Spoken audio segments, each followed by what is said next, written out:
Subuh itu, Desa Sukadamai tidak sedang siap untuk kebenaran yang kotor. Langit masih biru tua, kabut masih menggantung rendah di atas kebun singkong dan deret pohon kelapa. Ayam baru berkotek, suara ember dari sumur baru satu dua kali terdengar. Tapi lalu, suara itu datang. Siren mobil patroli meraung menembus gang sempit, pantul di tembok rumah papan, bikin orang-orang yang masih bersarung keluar ke teras dengan muka bingung. Siapa yang mati sepagi ini? Kenapa polisi ke rumah Pak Rahmat? Karena tujuan mobil itu jelas. Rumah kecil bercat hijau pudar di ujung gang. Rumah milik Rahmat Suryana, laki-laki 50 tahunan yang semua orang kenal sebagai duda tenang. Rajin ke masjid, jarang keluyuran. Tidak ada yang menduga, justru di rumah itulah, di kamar paling pribadi, di dalamnya, polisi akan menemukan sesuatu yang bikin seisi kampung ternganga. Sekitar pukul 04.50, ruang piket Polsek Sukadamai menerima telepon panik. Suaranya serak dan terbata. Pak, tolong, di kamar saya, menantu saya, dia nggak bangun-bangun, tolong cepat. Saking paniknya, si penelepon bahkan lupa menyebut kemungkinan meninggal, dia cuma bilang nggak bangun. Tapi napasnya putus-putus seperti baru saja melihat sesuatu yang melanggar batas. Petugas jaga langsung lapor ke Kanit Reskrim, dan dalam hitungan menit, tim kecil dipimpin Ibtu Ardi Prasetya meluncur ke lokasi. Mobil patroli berhenti, lampu rotator masih menyala. Beberapa pemuda kampung yang habis ronda langsung merapat. "Mundur dulu, ini polisi," kata salah satu anggota. Ardi melangkah ke teras. Di sana, di kursi plastik reyot, duduk Rahmat. Sarungnya melorot sedikit, kaos oblongnya kusut, wajahnya pucat seperti kertas, mata kosong, tangannya gemetar. "Pak Rahmat?" tanya Ardi. Rahmat hanya mengangguk pelan, lalu telunjuknya menunjuk ke dalam rumah. "Di kamar, Pak. Saya nggak ngerti." Suaranya pecah di ujung kalimat. Rumah itu sederhana. Ruang tamu kecil, lemari TV tua, foto keluarga di dinding dengan bingkai sudah mengelupas. Ada foto istrinya, almarhumah Mariam, yang tenggelam di kali belakang rumah tahun lalu. Sejak itu, semua orang tahu di rumah ini cuma ada Rahmat dan menantunya yang muda, Siti Aisyah, yang ditinggal suami kerja di Jakarta. Ibtu Ardi memberi kode ke tim identifikasi. "Amankan pintu, jangan ada yang masuk selain petugas." Mereka melangkah ke kamar di sisi kanan. Pintu kayu itu tidak tertutup rapat, hanya terayun sedikit, seperti baru saja didorong terburu-buru. Ardi mendorongnya pelan, dan pemandangan di dalam langsung menegakkan bulu kuduk. Ranjang kayu kecil, sprei motif bunga-bunga yang sudah agak pudar, bantal masih di tempatnya, tapi kusut, selimut terlempar ke lantai. Lampu tidur di meja kecil masih menyala remang-remang, seperti semalam tidak dimatikan. Dan di atas ranjang itu terbujur seorang perempuan muda sekitar awal 20-an, wajahnya cantik khas Sunda, rambutnya panjang, terurai berantakan di atas bantal. Dia terbaring terlentang, mata masih terbuka, mulut sedikit meregang, seperti baru saja ingin memanggil seseorang. Di kulit leher dan dada, atasnya ada bintik-bintik merah rapat yang aneh. Bukan seperti dipukul, tapi seperti reaksi tiba-tiba. Dan yang membuat ruangan itu mendadak sangat berat adalah satu fakta yang tidak bisa dipungkiri. Dia berada di kamar lelaki yang bukan suaminya, di ranjang itu, di jam itu, tanpa ada orang lain. Korban perempuan, usia muda, tidak ada tanda perlawanan, gumam salah satu anggota. Ardi tidak langsung menyimpulkan. Dia mendekat, menjaga jarak aman, mengecek jendela. Jendela terkunci dari dalam, tidak ada bekas congkel. Lantai bersih, hanya ranjang yang benar-benar menunjukkan aktivitas malam sebelumnya. Spray kusut, bantal tergeser, dan di meja kecil sebelah ranjang ada satu benda yang langsung dimasukkan ke kantong bukti. Sebuah kondom bekas yang sudah diikat masih lembab. Ardi menatap itu sebentar, lalu menatap korban lagi. Dalam kepala seorang penyidik, pola yang terbentuk sangat cepat. Dua orang di ruangan terkunci, aktivitas intim, lalu salah satunya meninggal, dan satu-satunya orang yang ada di rumah itu adalah pemilik kamar. "Dok, tolong cek awal di tempat," kata Ardi ke dokter puskesmas yang ikut ke TKP. Dokter perempuan itu mengangguk, memakai sarung tangan, memeriksa cepat. Tidak ada luka tusuk, tidak ada bekas cekik, kuku-kuku bersih. Dia berhenti di bagian leher dan dada. Ruamnya banyak sekali. Di paha dalam juga ada lebam kecil. "Perkiraan?" tanya Ardi. Sementara saya bilang, dia meninggal mendadak, kemungkinan besar karena reaksi dari dalam tubuh. Tapi harus autopsi, Pak. Ardi mengangguk. Kalau bukan karena kekerasan luar, dan tadi ada kondom, berarti ada sesuatu yang terjadi setelah hubungan badan. Tapi apa? Keracunan? Serangan jantung mendadak di usia segini hampir mustahil. Sementara itu di luar rumah, bisik-bisik sudah mulai naik level. "Perempuan itu kan istrinya Andi ya?" "Iya." "Lah kok ada di kamar bapaknya Andi?" "Astagfirullah." Ardi keluar sebentar, menyuruh anggota memasang garis polisi lebih lebar. "Bapak-bapak, ibu-ibu, mohon menjauh. Ini perkara sensitif." Sesudah jenazah Siti Aisyah diangkat ke ambulans, Ardi duduk di ruang tamu berhadapan dengan Rahmat. Laki-laki itu sekarang sudah agak sadar, tapi masih syok. Matanya merah. Dia menunduk dalam. "Pak Rahmat, saya perlu cerita utuh. Mulai jam berapa Bapak terakhir lihat almarhumah hidup?" Rahmat menelan ludah, lalu pelan. "Tadi malam, sekitar jam 10, saya sudah di kamar. Biasanya Aisyah di depan nonton TV, saya tidur. Terus, pas saya kebangun, sudah subuh. Saya kaget dia sudah di samping saya, dia nggak bernapas. Saya panik, saya telepon polisi. Dia sudah seperti itu." Rahmat mengangguk gemetar. "Bapak yang bawa dia ke kamar?" Kali ini Rahmat lama sekali menjawab. Dia tutup wajahnya dengan kedua tangan. "Pak, saya salah. Pak." Ardi menatapnya tajam. "Salah bagaimana?" Rahmat berbisik, hampir tak terdengar. "Saya, dengan Aisyah, kami. Saya dosa, Pak." Kalimat itu, kalau diucapkan di kantor polisi, di depan penyidik, berarti pengakuan itu sudah lewat batas yang tidak bisa ditarik lagi. Ardi menarik napas. Jadi, kecurigaan warga bukan gosip kosong. Jadi korban yang ditemukan di ranjang mertua itu bukan karena pingsan, tiba-tiba, tapi karena memang ada perbuatan melanggar yang terjadi sebelum dia mati. Namun, ada satu hal yang tidak cocok. Kalau ini hanya soal dua orang berbuat salah lalu yang satu meninggal, kenapa di tubuh korban muncul ruam merah tebal seperti alergi?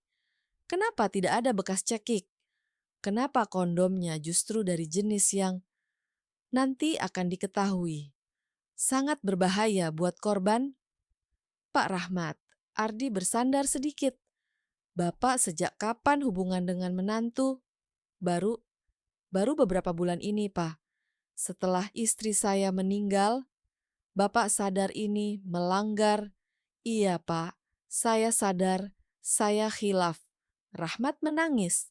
Tangisannya bukan tangisan orang yang dituduh salah, tapi tangisan orang tua yang tiba-tiba sadar. Bukan cuma dia yang hancur, tapi anaknya nanti, nama keluarganya, dan menantunya sudah mati. Ardi membiarkan dia menangis sebentar, lalu berkata pelan, "Baik, pengakuan Bapak kami catat, tapi saya perlu Bapak jawab satu hal penting, dan jawab dengan jujur. Tadi malam waktu bersama korban, Bapak pakai kondom jenis apa?" Pertanyaan itu bikin Rahmat mengangkat kepala cepat. "Loh, kok kondom lateks, Pak? Itu dari mana?" Saya nggak pernah pakai itu lagi." "Lagi?" Ardi langsung menangkap kata itu. Maksud Bapak? Rahmat mengusap wajah. Aisyah itu, dia alergi karet, Pak. Dulu pertama kali kami. Dia langsung bentol, sesak. Jadi saya ke apotek kecamatan beli yang bukan karet. Mahal, tapi aman. Saya simpan di laci sebelah ranjang. Selalu itu yang saya pakai. Ardi dan anggota lain saling pandang. Karena kalau benar begitu, kalau selama ini Rahmat justru hati-hati, maka kenapa pagi ini di TKP yang ditemukan justru kondom dari karet alam? Laci itu siapa saja yang bisa buka? Ya, saya. Dan ya, kalau anak saya pulang ya bisa. Lacinya nggak dikunci.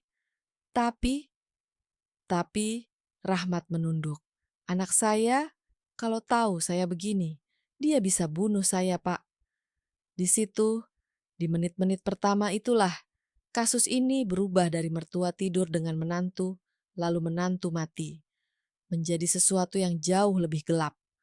Ada orang yang tahu rahasia itu, tahu alerginya, dan sengaja membiarkan dua orang itu melanjutkan dosa, supaya salah satunya mati. Dan pagi itu, di depan rumah hijau pudar, di antara warga yang berbisik takut-takut, Ibtu Ardi sudah bisa merasakan. Ini bukan cuma perkara syahwat, ini perkara balas dendam di dalam satu rumah. Rumah kecil itu sudah disegel, garis polisi masih melintang di depan pintu. Berayun pelan diterpa angin pagi.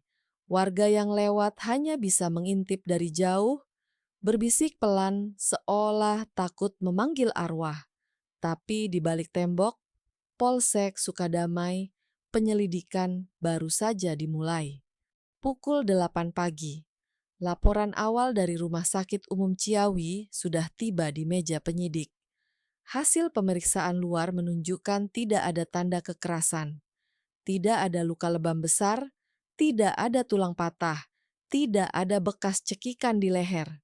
Namun, ada sesuatu yang membuat dokter forensik mengernyit. Seluruh kulit bagian dada dan leher korban dipenuhi ruam merah menyala, menebal cepat seperti terbakar dari dalam. Ketika dibuka paru-parunya, seluruh saluran napas bengkak parah, rongga dada penuh cairan bening. Penyebab kematian dinyatakan shock anafilaksis akut, reaksi alergi berat yang membuat paru-paru kolaps dan jantung berhenti. Dan kuncinya ditemukan pada satu benda kecil di meja samping ranjang, sebuah kondom lateks bekas. Kabar itu sampai di telinga Ibtu Ardi Prasetya yang sedang memeriksa catatan keterangan Rahmat. Ia berhenti menulis, mengangkat wajah. Kondom lateks, ulangnya pelan. Suaranya datar, tapi nadanya berubah jadi dingin. Rahmat yang duduk di seberang menunduk dalam. Kok bisa begitu, Pak? Saya nggak pakai yang itu lagi. Kamu yakin? Saya yakin, Pak. Saya tahu Aisyah alergi itu. Dulu awal-awal pernah pakai. Badannya langsung bentol, sesak. Dia sampai hampir pingsan. Sejak itu saya cuma beli yang non-lateks di apotek kecamatan. Mahal, tapi aman. Ardi diam sebentar. Lalu, siapa yang bisa buka laci tempat kamu simpan? Rahmat menarik napas dalam. Wajahnya kusam. Cuma saya, tapi kalau anak saya Andi pulang, ya dia juga bisa. Kuncinya nggak saya pasang. Keterangan itu ditulis rapi di berita acara. Tapi dalam hati Ardi tahu, ada sesuatu yang jauh lebih rumit. Seorang bapak dan menantu yang bersalah karena dosa yang sama. Lalu kematian aneh karena alergi yang seharusnya bisa dihindari. Dan laci terbuka bisa diakses siapa saja yang tahu rahasia mereka. Rahmat mungkin berdosa, tapi dia tidak tampak seperti pembunuh. Wajahnya justru wajah orang yang tenggelam dalam rasa malu. Pak Rahmat, ujar Ardi perlahan, saya butuh Bapak jujur sekali. Malam itu, siapa saja yang tahu Aisyah tidur di rumah ini? Cuma saya, Pak. Tetangga nggak tahu. Anak saya juga masih di Jakarta. Ardi menatapnya lama, lalu berdiri. Baik, kita buktikan. Pukul 11 siang, Tim penyidik berangkat ke RSUD. Di ruang dingin dengan lampu neon putih, dokter forensik menjelaskan sambil menunjuk hasil pemeriksaan. Lihat ini, katanya. Pembuluh darahnya pecah halus. Ini khas shock alergi. Kadar histamin di darah tinggi sekali. Ini bukan racun, bukan keracunan makanan, tapi reaksi alergi murni. Dari lateks? Tanya Ardi. Ya, kondom dari lateks bisa memicu reaksi semacam ini kalau seseorang punya alergi berat. Kalau begitu, kematian ini bisa terjadi tanpa ada kekerasan? Bisa. Dalam beberapa menit saja, korban sesak, jantung berhenti. Ardi mengangguk. Artinya, seseorang tidak perlu menekan, memukul, atau membunuh secara fisik. Cukup membuat dia menggunakan benda yang salah. Dokter menatapnya serius. Betul, tapi yang menarik, korban sempat melakukan hubungan sebelum itu. Artinya dia masih sadar penuh sebelum tubuhnya bereaksi. Tidak ada tanda dia dipaksa. Semua terjadi dengan kesadaran penuh. Ardi mencatat cepat. Kesadaran penuh. Tidak dipaksa. Berarti dua hal terjadi berurutan, hubungan terlarang, lalu kematian mendadak. Sore harinya, penyidik kembali ke TKP. Mereka memeriksa ulang laci di kamar Rahmat. Di dalamnya, ada sisa satu kotak kondom non-lateks, sudah hampir habis. Tapi, yang di TKP justru merek berbeda. Lateks, merek pasar, yang biasa dijual di warung kecil. Ardi bertanya pada petugas identifikasi. Di mana kamu temukan kondom bekas itu? Di meja di sebelah lampu tidur. Sepertinya baru dipakai sekali. Ardi memejamkan mata sejenak. Lalu ia berkata lirih, seseorang menukar isi kotak ini, dan orang itu tahu betul apa akibatnya. Malamnya, laporan intel kecil mulai masuk. Beberapa tetangga di kampung Sukadamai mulai berani bicara. Dengan suara rendah tentu saja. Hubungan mereka tuh bukan baru-baru ini, Pak. Udah dari lama, kata Pak Ujang. Tetangga sebelah yang sering nongkrong di warung kopi. Dari kapan? Dari waktu Bu Mariam, istrinya Pak Rahmat masih hidup. Ardi mengernyit. Serius? Serius, Pak. Dulu sempat ribut. Malam sebelum Bu Mariam jatuh ke sungai itu, banyak yang dengar dia manggil-manggil suaminya dari luar kamar. Gak ada yang bukain. Habis itu, ya besoknya ketemu dia mengambang di sungai. Hening. Angin lewat di antara genting tua rumah warga. Ardi menutup buku catatan. Kasus yang tadinya hanya tentang kematian akibat dosa, kini mulai menyinggung kematian lama yang belum pernah diselidiki. Tapi ia belum punya bukti apapun soal itu. Dan fokusnya tetap pada malam terakhir Siti Aisyah. Di ruang interogasi, Rahmat kembali dipanggil. Ia kelihatan lelah. Ardi meletakkan hasil lab di meja, lalu menatapnya lurus. Pak Rahmat, saya ingin Bapak dengar baik-baik. Hasil autopsi bilang Aisyah meninggal karena reaksi alergi berat terhadap lateks. Dan kondom yang dipakai malam itu adalah lateks. Rahmat memejamkan mata. Berarti dia mati karena itu? Ya, bukan karena saya. Belum tentu. Tapi kondom itu dari kamar Bapak. Rahmat membuka mata perlahan. Saya nggak ngerti, Pak. Saya simpan yang aman di laci. Saya nggak pernah beli yang dari karet lagi. Kalau Bapak nggak percaya, tanya apotek di kecamatan. Mereka tahu saya langganan. Ardi menatapnya tajam. Apotek mana? Apotek Sehat Jaya, dekat pasar. Keesokan paginya, dua anggota reskrim mendatangi apotek itu. Seorang perempuan muda berjilbab di balik meja langsung mengingat nama itu ketika mereka menunjukkan foto Rahmat. Oh, bapak itu. Saya kenal. Dia sering datang. Sebulan sekali. Selalu beli kondom jenis non-lateks yang mahal itu. Di sini cuma dia yang beli itu, makanya saya ingat banget. Petugas mencatat. Terakhir beli kapan? Minggu lalu, kalau nggak salah. Itu berarti Rahmat benar. Dia baru saja membeli yang aman. Lalu siapa yang menukar isi kotak di kamarnya? Sore hari, Ardi berdiri di depan papan tulis di ruang penyidik. Dia menulis 3 poin besar. Korban mati karena alergi terhadap lateks. Rahmat tahu alergi itu dan selalu beli yang aman. Kondom lateks muncul di kamarnya tanpa sepengetahuannya. Kesimpulan sementara, tanya seorang anggota muda. Ardi memandang ke arah foto TKP yang terpajang di papan. Kemungkinan besar ada pihak ketiga, seseorang yang tahu hubungan mereka, tahu alergi korban, dan punya akses masuk ke kamar itu. Orang kampung? Tidak mungkin. Orang luar tidak tahu detail seperti itu. Siapa lagi yang tahu? Ardi mengetuk pena di meja sekali, 2 kali. Lalu dia berkata pelan, hampir seperti bicara pada dirinya sendiri. Orang yang paling sakit hati, biasanya orang yang paling tahu. Malam itu, Rahmat diinterogasi lagi. Tapi kali ini Ardi tidak lagi menekan tentang dosanya, melainkan tentang keluarganya. Pak Rahmat, anak Bapak, Andi, dia tahu hubungan kalian? Rahmat langsung pucat. Tidak, Pak. Jangan bilang dia tahu. Dia di Jakarta, dia sibuk, dia anak baik. Anak baik? Tapi kalau dengar kabar seperti ini, apa yang dia rasakan? Rahmat terdiam, tidak bisa menjawab. Ardi menatapnya tajam. Bapak bilang kuncinya terbuka. Artinya, siapapun yang punya kunci rumah bisa masuk. Andi punya kunci? Rahmat mengangguk pelan. Iya, tapi dia jarang pulang. Jarang bukan berarti tidak pernah. Suasana ruang interogasi menjadi tebal. Jam di dinding berdetak keras.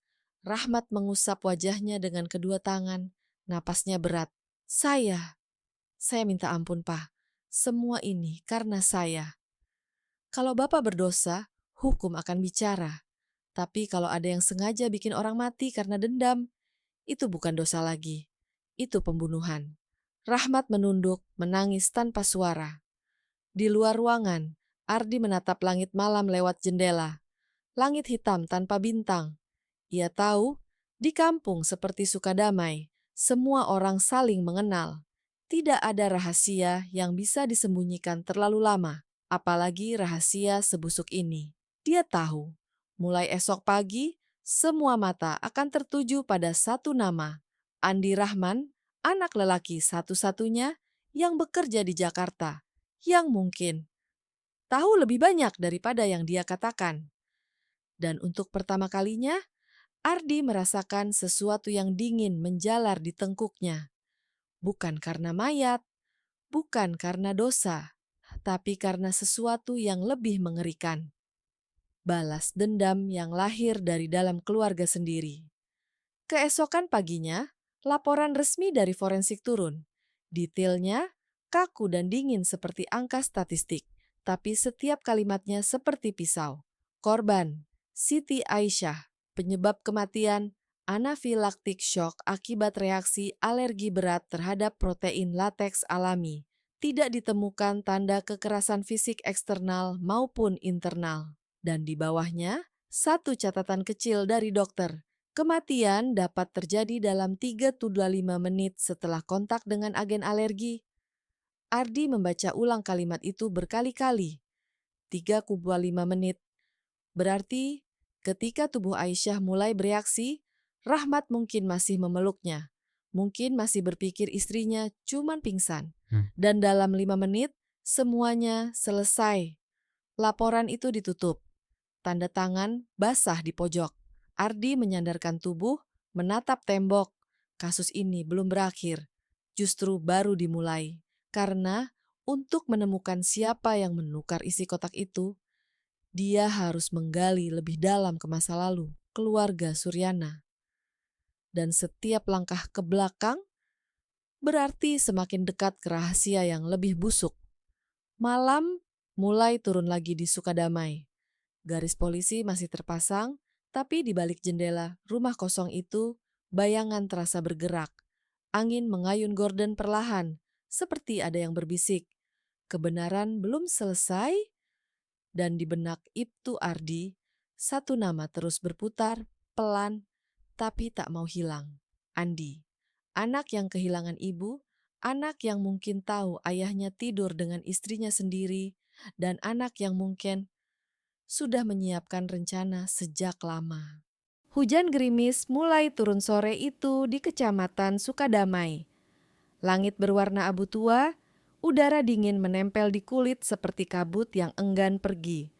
Di dalam ruangan kecil Polsek, Ibtu Ardi Prasetya duduk menatap papan tulis di depannya. Penuh coretan nama, tanggal, dan tanda panah merah yang berpotongan seperti jaring laba-laba. Di tengahnya ada satu nama yang dilingkari tebal, Andi Rahman. Sudah 3 hari sejak hasil forensik keluar. Kasus yang awalnya dianggap hanya dosa diranjang, kini berubah menjadi dugaan pembunuhan berencana yang disamarkan jadi kecelakaan. Dan semua petunjuk perlahan tapi pasti mengarah pada satu orang, anak dari pelaku utama dosa itu sendiri. Andi, 25 tahun, bekerja di Bengkelas di Jakarta, kuliah malam.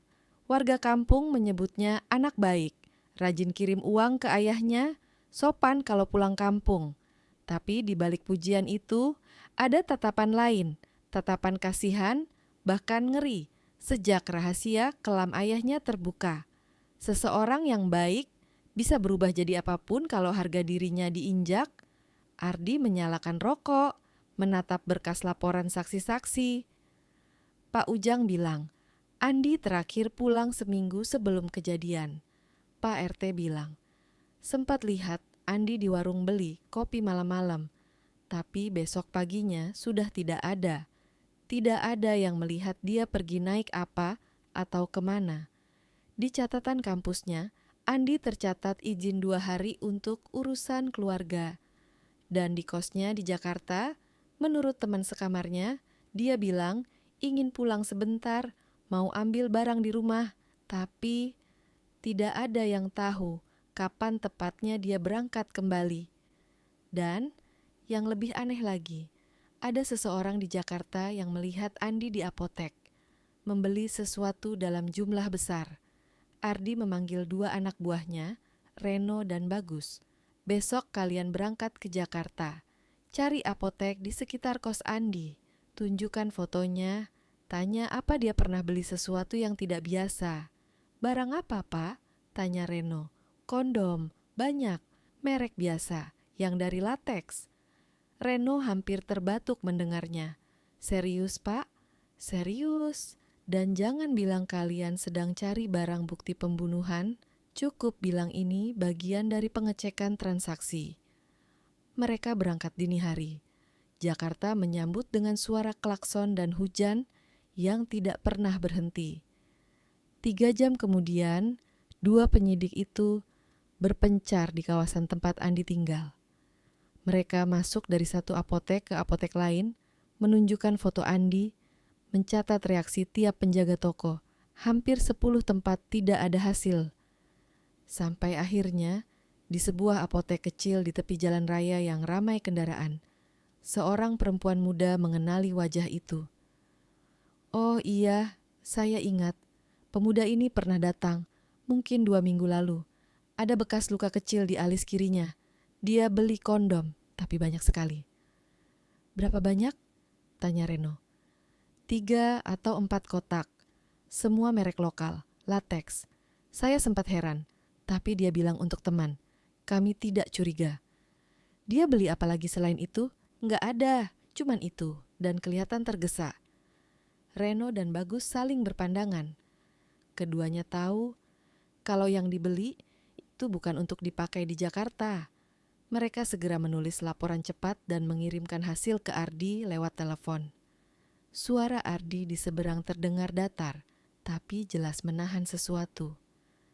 Baik, kalian kembali malam ini. Kita sudah punya potongan besar dari teka-teki ini. Sementara itu, di ruang tahanan Polsek, Rahmat duduk bersandar di dinding. Matanya bengkak karena kurang tidur. Sejak hari kedua, dia tidak lagi menyangkal apapun. Dia mengaku semua dosa, hubungan dengan menantu, kebohongan pada warga, bahkan rasa bersalah yang membunuhnya perlahan. Tapi yang paling menakutkan bukan penyesalannya, melainkan ketakutan bahwa anaknya akan tahu. Dia tidak tahu bahwa nama anaknya sudah di papan utama penyidik. Malam itu, Ardi datang menemuinya lagi. "Pak Rahmat, saya perlu tanya lagi. Terakhir kali Andi pulang, ada hal janggal?" Rahmat berpikir keras. Dia datang mendadak, bilang mau ambil dokumen kuliah. Tapi dia agak dingin, Pak. Tidak mau bicara banyak. Saya pikir dia capek. Berapa lama dia di rumah? Mungkin 2 malam. Dia sempat masuk kamar Bapak. Rahmat menatap kosong ke depan. Saya nggak tahu. Mungkin iya. Saya ke kebun pagi-pagi, dia masih tidur. Waktu balik, dia sudah keluar. Ardi menunduk. Catatan di tangannya bertambah. Kalimat Rahmat yang terakhir itu cukup. Cukup untuk membuka ruang bagi skenario terburuk. Pagi berikutnya, laporan dari Jakarta sudah lengkap. Hasil verifikasi transaksi apotek cocok dengan waktu izin Andi dari kampus. Selisih hanya 1 hari dari kematian Siti Aisyah. Dan hasil analisis plastik pembungkus kondom yang ditemukan di kamar Rahmat cocok dengan merek yang dibeli di Jakarta. Puzzle itu kini tersusun hampir sempurna. Rahmat membeli kondom non-lateks di apotek kecamatan. Andi membeli kondom lateks di Jakarta 2 minggu sebelum kejadian. Kotak di kamar Rahmat berisi lateks, bukan non-lateks. Kesimpulan sementara, ada pergantian isi kotak, dan hanya seseorang yang tahu di mana letaknya, serta punya alasan untuk membalas dendam yang bisa melakukannya. Malam itu, Ardi mengadakan rapat tertutup, beberapa anggota berkumpul di ruangan, foto-foto TKP terpajang di dinding, di bawahnya foto Rahmat dan Andi berdampingan, ayah dan anak, mirip tapi berbeda nasib. Ardi menunjuk papan dengan spidol. 3 hal penting, motif, kesempatan, dan akses. Motif, dendam, kesempatan, seminggu sebelum kejadian. Akses, kunci rumah dan pengetahuan letak barang. Dan satu lagi, tambahnya pelan, pengetahuan medis. Hanya keluarga yang tahu alergi korban. Itu bukan hal umum, bahkan tetangga tidak tahu. Ruangan sunyi. Semua mata tertuju ke satu foto. Wajah Andi tersenyum tipis di foto KTP, seolah tidak bersalah. Kalau teori ini benar, lanjut Ardi, berarti Andi tidak hanya membalas dendam, tapi dia merencanakan segalanya dengan sangat dingin. Dia ingin ayahnya jadi pelaku tanpa sadar, dan ingin dunia tahu hubungan terlarang itu, sekaligus menyingkirkan istri yang mengkhianatinya. Ardi berhenti sejenak, menatap keluar jendela yang basah oleh hujan. Dendam seperti ini tidak muncul dari semalam. Ini lahir dari luka yang dibiarkan membusuk. Keesokan harinya, perintah resmi keluar. Andi Rahman dipanggil untuk dimintai keterangan. Surat itu dikirim lewat Polres Jakarta Selatan, tempat domisilinya. Namun sebelum surat itu sampai, sesuatu terjadi. Pagi itu, Rahmat memanggil penjaga tahanan. Ia meminta bertemu langsung dengan penyidik. Wajahnya lelah, tapi matanya tajam, seperti seseorang yang sudah memutuskan sesuatu. "Saya mau ngomong, Pak Ardi." "Silakan." "Saya yang bunuh Aisyah." Ardi terkejut. "Apa maksud Bapak?" "Saya tukar kondomnya. Saya sengaja, saya tahu dia akan mati kalau pakai itu." Suara Rahmat datar, tapi air matanya menetes. "Saya malu, saya marah sama dia. Saya ingin semuanya selesai." Ardi menatapnya lama. Kalimat itu terdengar janggal, seperti sesuatu yang dihafal, bukan dirasakan. Sebelum Ardi sempat bicara lagi, pintu ruang interogasi terbuka. Seorang petugas masuk, wajahnya panik. "Pak, Andi Rahman baru sampai dari Jakarta. Dia datang sendiri." Dan disitulah semua berubah. Rahmat terdiam, menatap ke pintu. Seseorang berdiri di sana, tubuhnya tinggi, wajahnya tirus, matanya merah seperti tidak tidur berhari-hari. Andi berjalan pelan ke dalam ruangan, melihat ayahnya. Tatapan itu seperti 2 dunia yang runtuh bersamaan. "Bapak nggak usah ngaku apa-apa," katanya pelan. "Saya yang lakukan." Rahmat gemetar. "Jangan "Nak, jangan ngomong sembarangan." "Bapak diam!" teriak Andi, suaranya pecah. "Bapak sudah cukup bikin malu keluarga ini. Biarkan saya yang tanggung." Ruangan sunyi. Bahkan kipas angin di langit-langit seperti berhenti berputar. Ardi menunduk menatap catatannya. Skenario yang disusun selama ini perlahan menjadi kenyataan. Andi mulai bercerita, suaranya tenang, datar, tapi setiap kata seperti pisau yang menembus udara. "Setahun lalu, waktu ibu saya meninggal, saya nggak curiga apa-apa. Orang bilang dia jatuh ke sungai. Tapi malam itu saya dengar tetangga cerita, katanya ibu teriak minta tolong, tapi pintu rumah dikunci dari dalam. Saya pikir cuma gosip. Sampai beberapa bulan kemudian, saya lihat sendiri, Pak. Dia berhenti sejenak, menatap lantai. Saya pulang tanpa bilang siapa-siapa. Saya buka pintu pelan, dan dari kamar ayah saya dengar suara yang seharusnya cuma keluar dari kamar suami istri. Rahmat menutup wajahnya dengan kedua tangan. Tangisnya tanpa suara. Saya nggak masuk. Saya pergi malam itu juga, tapi mulai malam itu saya bukan saya lagi. Ardi mencatat cepat, tapi matanya tak lepas dari Andi. Lalu, saya tahu istri saya alergi lateks. Saya tahu kalau dia kena itu, dia bisa mati. Saya nggak mau bunuh ayah saya langsung. Saya mau dia ngerasain rasa bersalah seumur hidup. Dia menghela napas, suaranya turun perlahan. Jadi saya beli kondom lateks di Jakarta. Saya pulang pura-pura mau ambil dokumen kuliah. Saat ayah ke kebun, saya masuk kamar. Saya buang semua kondom yang lama, ganti dengan yang baru, lalu saya pergi. Saya cuma menunggu kabar bahwa mereka akhirnya ketahuan oleh Tuhan. Ia menatap ayahnya, tapi saya nggak nyangka Tuhan akan sekejam itu. Dia bikin semua ini benar-benar terjadi. Rahmat berteriak pelan, seperti orang kehilangan akal. "Nak, kenapa kau? Kenapa?" Andi tidak menjawab, hanya menatapnya dengan mata kosong. "Karena Bapak yang mulai semuanya." Ruang interogasi menjadi saksi dua generasi yang hancur. Satu karena nafsu, satu karena dendam. Dan di tengah mereka hanya sunyi yang panjang dan berat seperti hujan yang tidak mau berhenti. Ardi berdiri perlahan, menutup buku catatan. "Cukup untuk malam ini," katanya datar. "Besok kita lanjutkan di pengadilan." Saat dua petugas menggiring Andi keluar, Rahmat jatuh berlutut. Air matanya menetes di lantai. Untuk pertama kalinya sejak kasus itu dimulai, dia tidak mencoba membela diri. Dia hanya berbisik pelan, "Ya Allah, ampuni aku.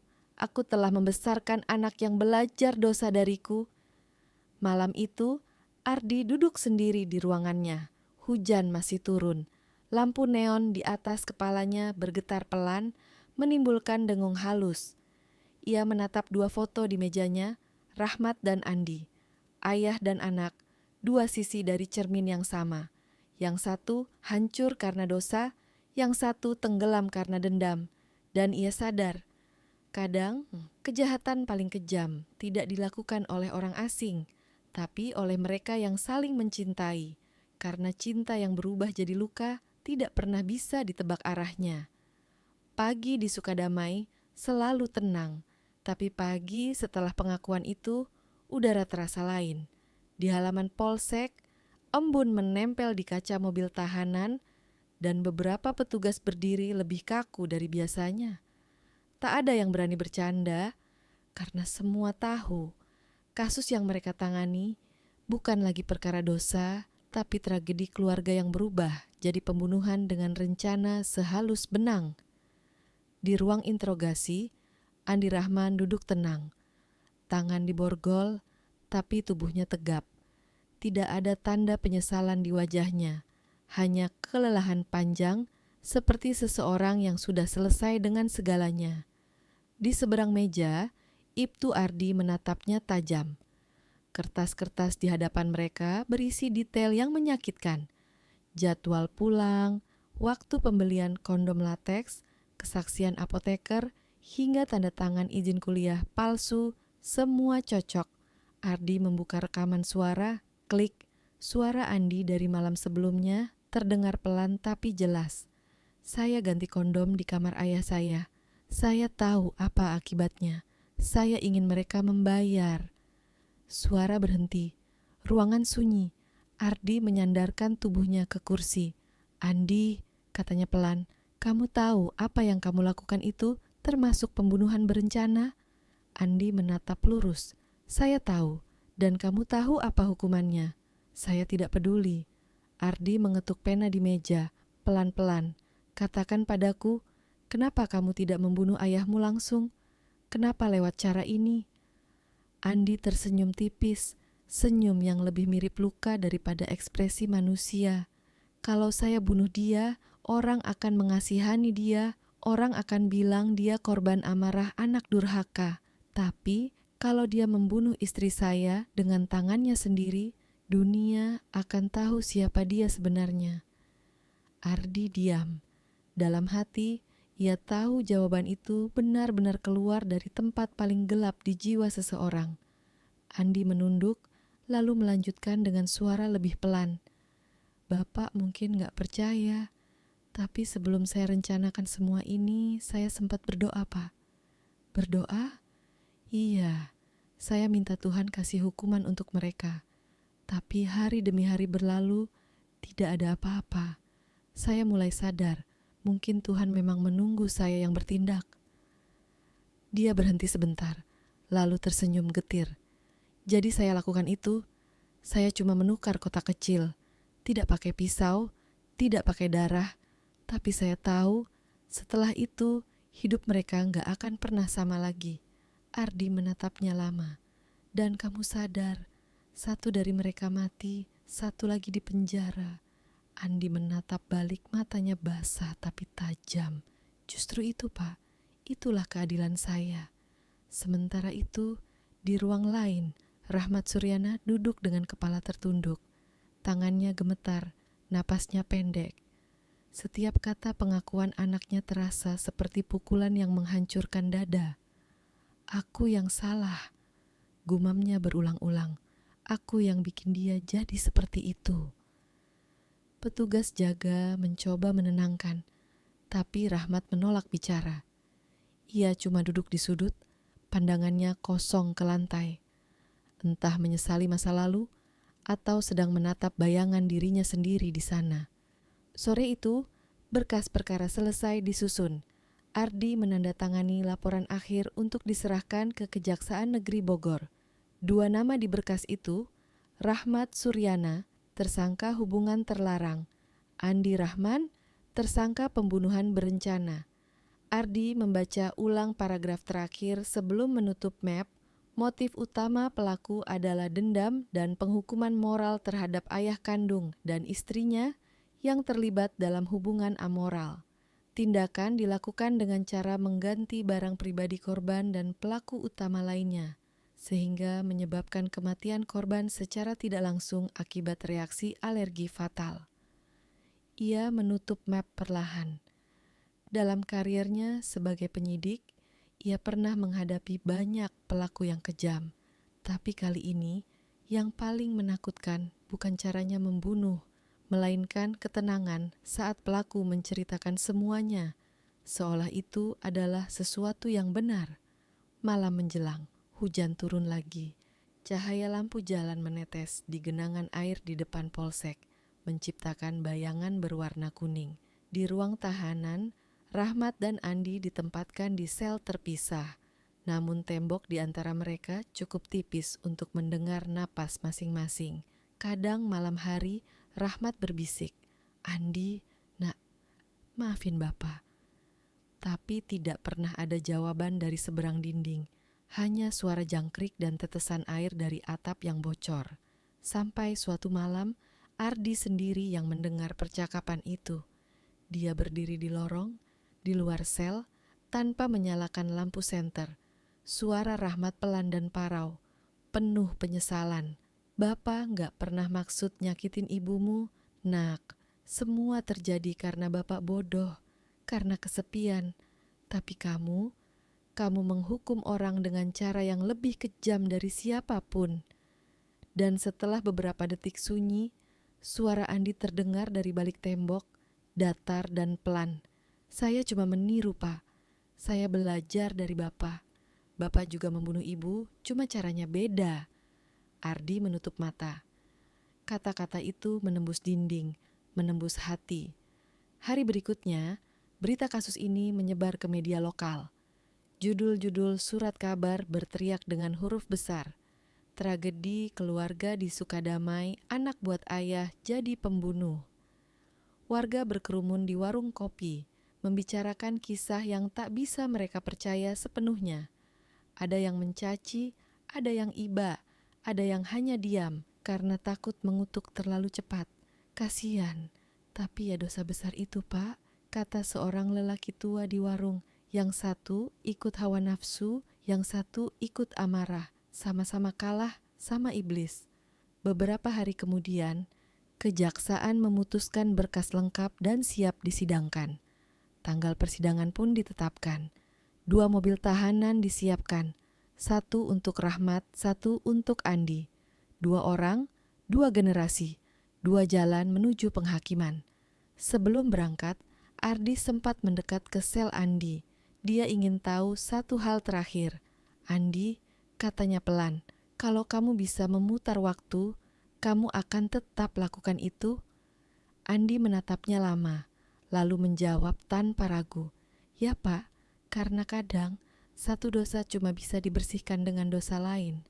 Ardi menghela napas panjang, dan kalau Tuhan tidak setuju, Andi tersenyum tipis. Biarlah Tuhan yang memutuskan siapa yang lebih salah di antara kami. Sementara itu, Rahmat dibawa ke mobil tahanan lain. Wajahnya tampak 10 tahun lebih tua dalam seminggu. Ia menatap ke langit yang mendung dan berkata lirih kepada salah satu petugas, "Saya cuma ingin satu hal. Tolong jangan tempatkan saya di sel yang berdekatan dengan anak saya. Saya sudah cukup menyakitinya." Petugas itu menunduk, tidak sanggup menjawab. Sore itu, ketika 2 mobil itu berangkat bersamaan, langit Bogor seolah ikut menahan napas. Petir jauh di utara bergema perlahan, seperti doa yang tak selesai. Dan di ruang kerjanya, Ardi duduk sendiri menatap jendela yang mulai berkabut. Ia menulis catatan kecil di buku lapangan pribadinya.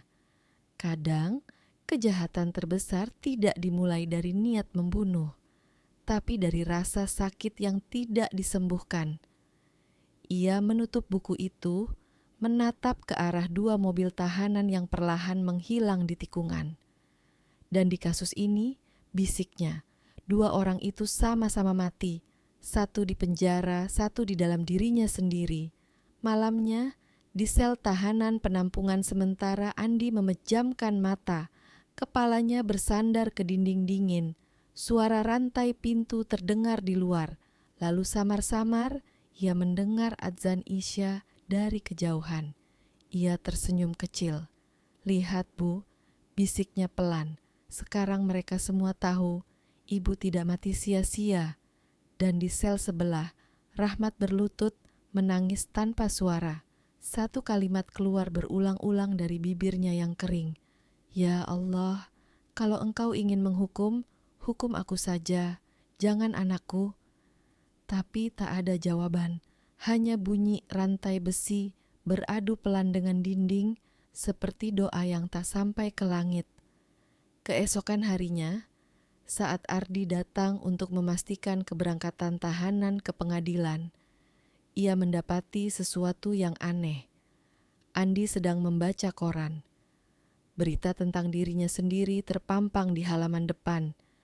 Ia menatap foto ayahnya yang diambil di pengadilan dengan tatapan datar, lalu berkata tanpa menoleh, "Lucu, ya Pak, semua orang sekarang tahu saya pembunuh, tapi nggak ada yang tahu siapa yang membunuh hati saya duluan." Ardi tidak menjawab.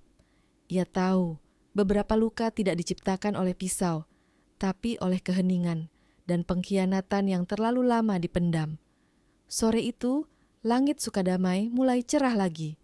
Matahari muncul di balik awan, seolah ingin menghapus semua jejak hujan. Tapi bagi mereka yang pernah tahu kisah keluarga Rahmat Suryana, setiap sinar sore di sana akan selalu terasa muram karena di balik ketenangan itu masih ada suara-suara dari masa lalu, berbisik pelan di antara pepohonan dan genting rumah kosong di ujung gang. Dosa bisa disembunyikan, tapi dendam selalu mencari jalannya sendiri. Pagi itu, langit Bogor berwarna abu keprakan. Kabut tipis menutupi halaman pengadilan negeri, dan barisan wartawan sudah berdiri sejak subuh.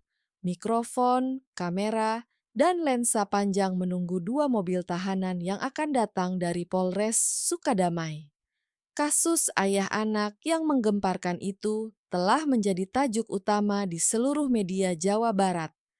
Judul koran pagi menulis, "Pengadilan terbuka, anak jadikan ayah pembunuh istri sendiri." Di antara kerumunan orang yang penasaran, suara azan subuh masih menggema di kejauhan, seperti doa yang datang terlambat untuk keluarga yang sudah hancur. Dua mobil tahanan tiba hampir bersamaan. Yang pertama berhenti di sisi kanan, menurunkan Rahmat Suryana. Tubuhnya kini kurus, wajahnya tertutup keriput penyesalan. Yang kedua membawa Andi Rahman, tampak lebih tenang, tapi matanya kosong seperti sumur yang dalam dan gelap. Keduanya tidak saling menatap ketika turun. Polisi yang mengawal bahkan sengaja memisahkan jarak beberapa meter, karena tahu satu kata saja dari salah satunya bisa memicu sesuatu yang tak diinginkan. Di ruang sidang, suasananya penuh. Bangku pengunjung dipenuhi wartawan, warga desa Sukadamai, dan beberapa mahasiswa hukum yang ingin menyaksikan sidang paling aneh tahun itu.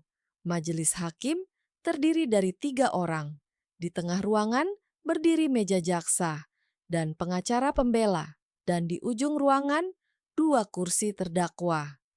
Ketika Rahmat dan Andi dibawa masuk, semua kepala menoleh serempak. Kamera berderet mengeluarkan suara klik-klik pelan. Tak ada yang bersuara, tak ada yang berani berbisik. Hanya detak jarum jam yang terdengar. Ketua Majelis Hakim membuka sidang dengan suara dalam dan berat. Sidang perkara nomor 314, Bogor 2024 dinyatakan dibuka dan terbuka untuk umum. Suara palu kayu memecah udara. Lalu jaksa berdiri, membuka map merah dan mulai membacakan dakwaan. Terdakwa pertama, Rahmat Suryana, didakwa melakukan perbuatan cabul terhadap menantunya sendiri yang menyebabkan rusaknya nilai moral dan menjadi pemicu utama tragedi kematian korban Siti Aisyah. Terdakwa kedua, Andi Rahman, didakwa melakukan pembunuhan berencana dengan cara menukar barang pribadi sehingga menyebabkan korban meninggal dunia akibat reaksi alergi fatal. Kata-kata itu terasa berat. Setiap kalimat seperti batu yang dilempar kedua hati yang sudah hancur. Pengacara Rahmat berdiri lebih dulu. Dengan suara tenang, ia berkata, "Klien kami menyesali perbuatannya. Ia tidak pernah berniat membunuh siapapun. Ia hanya manusia yang jatuh dalam dosa dan kesepian." Rahmat menunduk dalam, matanya basah. Ia tidak berani melihat ke arah Andi, tapi di dadanya ada sesuatu yang berdenyut kuat. Rasa bersalah yang tak bisa ia sebutkan dengan kata-kata. Lalu giliran pengacara Andi. Dia masih muda, tapi nada suaranya tegas. Klien kami tidak membunuh dengan tangan, tidak menggunakan kekerasan, tidak berniat menghilangkan nyawa siapapun. Ia hanya ingin kebenaran muncul dengan caranya sendiri. Jaksa langsung berdiri menanggapi. Kebenaran menukar alat kontrasepsi untuk mematikan seseorang bukan mencari kebenaran. Itu merencanakan kematian dengan dingin. Ini bukan tindakan spontan, tapi skenario pembunuhan yang dipersiapkan berbulan-bulan. Ruangan kembali hening. Semua mata beralih ke Andi. Ia tetap tenang, hanya berkata pelan, "Saya tidak menyesal." Yang menyesal itu hanya orang yang masih berharap hidupnya bisa diulang. Saksi-saksi mulai dipanggil. Pak Ujang naik ke podium. Tangan gemetar saat bersumpah. Ia menceritakan gosip lama tentang malam saat Bu Mariam, istri Rahmat, meninggal, tentang suara pertengkaran dari dalam rumah, dan tentang rahasia yang selama ini dibisikkan warga tapi tak pernah ada bukti. Semua orang di kampung tahu hubungan mereka nggak beres, Pak Hakim, katanya pelan. Tapi kami nggak nyangka akan berakhir kayak begini. Lalu giliran petugas apotek. Perempuan muda itu menjelaskan bagaimana Rahmat sering membeli kondom non-lateks dan bagaimana Andi membeli dalam jumlah besar di Jakarta. Semua bukti cocok. Semua cerita menyatu seperti kepingan puzzle yang menemukan tempatnya. Saat giliran Rahmat berbicara, suasana berubah sunyi. Ia berdiri dengan tubuh goyah, mencoba menatap majelis hakim. Saya tidak akan membela diri, katanya pelan. Saya sudah salah sejak awal. Saya melanggar batas sebagai ayah, sebagai manusia. Tapi saya tidak pernah bermaksud membunuh. Saya cuma ingin merasa dicintai lagi setelah istri saya meninggal. Suara isaknya kecil, tapi membuat banyak orang menunduk. Anak saya, Andi, dia anak baik kalau dia marah. Kalau dia mau menghukum, itu haknya. Saya yang membuat dia seperti ini. Hakim utama menatapnya tajam. Apakah saudara tahu bahwa perbuatan saudara telah mengakibatkan kematian dan kehancuran dua keluarga sekaligus? Rahmat mengangguk. Saya tahu, Yang Mulia, dan saya siap menanggungnya. Giliran Andi berbicara. Dia berdiri tegak, tatapannya lurus ke arah hakim. Saya tidak punya pembelaan, Yang Mulia. Saya cuma ingin bapak saya tahu. Rasanya kehilangan orang yang dicintai karena perbuatannya sendiri. Hakim bertanya pelan, dan kamu merasa puas? Andi tersenyum samar. Tidak ada orang yang benar-benar puas setelah menghancurkan keluarganya sendiri. Yang Mulia, tapi setidaknya sekarang saya tidak perlu berpura-pura jadi anak baik lagi. 1 detik, 2 detik, ruangan hening. Lalu suara palu kayu terdengar lagi, sidang diskors untuk istirahat. Di ruang tahanan sementara, Ardi datang menjenguk. Ia hanya berdiri di pintu, melihat dua orang itu duduk membelakangi satu sama lain. Terpisah dinding tipis. Rahmat memegang tasbih kecil di tangannya. Andi menatap lantai, menggambar gambar garis dengan ujung jarinya. Ardi berkata pelan, hampir seperti kepada dirinya sendiri. Dua orang berdosa, tapi dosa kalian saling meniadakan. Tak ada jawaban, hanya napas berat dari dua sisi tembok. Sore itu, sidang dilanjutkan dengan pembacaan putusan. Langit mulai gelap, suara guntur jauh terdengar samar. Ruang sidang penuh lagi. Semua orang berdiri saat majelis hakim masuk.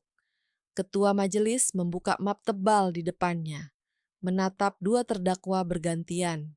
Setelah mempertimbangkan fakta-fakta persidangan, bukti serta pengakuan kedua terdakwa, maka majelis hakim memutuskan terdakwa Rahmat Suryana terbukti bersalah melakukan perbuatan cabul terhadap menantu sendiri. Dihukum penjara selama 7 tahun dengan pertimbangan usia dan penyesalan mendalam. Rahmat menunduk, air matanya menetes, tapi bibirnya bergetar mengucap, Alhamdulillah. Mungkin karena bagi dia, hukuman dunia terasa lebih ringan daripada siksaan batin yang ia pikul setiap hari. Terdakwa Andi Rahman terbukti secara sah dan meyakinkan melakukan pembunuhan berencana dengan cara yang tidak langsung, namun disengaja. Dihukum penjara selama 20 tahun. Suara hakim bergema pelan tapi tajam. Beberapa orang di ruang sidang menahan napas. Andi tetap tenang. Tidak ada air mata, tidak ada penolakan. Ia hanya menatap lurus ke depan dan berkata pelan, 20 tahun. Berarti saya akan keluar seumur dengan umur ibu saya waktu meninggal. Dan setelah itu, dia tertawa kecil, tawa pendek yang lebih menyedihkan daripada tangis. Sidang ditutup. Dua mobil tahanan kembali berangkat, kali ini ke arah lapas berbeda. Ayah dan anak dipisahkan untuk selamanya. Bahkan hukum pun tahu mereka tidak bisa hidup berdampingan lagi. Ardi menatap punggung dua mobil itu dari tangga pengadilan. Hujan turun pelan, membasahi jas hitamnya. Ia menyalakan rokok, menghembuskan asap pelan ke udara yang dingin. Lucu ya, gumamnya sendiri. Kadang dosa dan keadilan datang dari orang yang sama. Beberapa bulan kemudian, rumah tua di ujung gang Sukadamai itu kosong sepenuhnya. Cat hijau pudar di dindingnya mulai mengelupas. Gorden lusuh berkibar kalau angin lewat. Warga sudah jarang menoleh ke sana, bukan karena takut, tapi karena malu mengingatnya. Anak-anak kecil dilarang bermain di depan rumah itu. Orang dewasa yang lewat hanya menunduk. Tapi setiap kali malam turun dan hujan mengetuk atap seng, ada yang bersumpah mendengar dua suara samar dari arah rumah kosong itu. Suara laki-laki tua yang berdoa lirih dan suara pemuda yang menjawabnya dengan bisikan dingin. Aku sudah memaafkanmu, Pak, tapi Tuhan belum tentu. Dan begitulah kasus Sukadamai ditutup. Namun bagi Ibtu Ardi, luka moralnya tidak pernah hilang. Ia sering menulis catatan kecil di buku pribadinya setiap kali teringat wajah dua orang itu. Keadilan kadang tidak memihak yang benar. Ia hanya datang pada yang paling berani membayar harganya. Hujan turun lagi di luar jendela kantornya malam itu. Ardi memandang keluar, melihat bayangan lampu jalan bergetar di genangan air. Dan dalam keheningan itu, ia tahu di dunia yang penuh dosa tidak ada pemenang sejati. Hanya manusia-manusia yang mencoba bertahan di tengah gelapnya hati sendiri. Akhir, cerita ini adalah karya fiksi, tidak berdasarkan kisah nyata. Setiap kemiripan nama, tempat, atau peristiwa hanyalah kebetulan. Pesan moral, dosa tidak pernah bisa ditebus dengan dosa, karena pada akhirnya semua yang kita tanam akan tumbuh di dalam diri kita sendiri.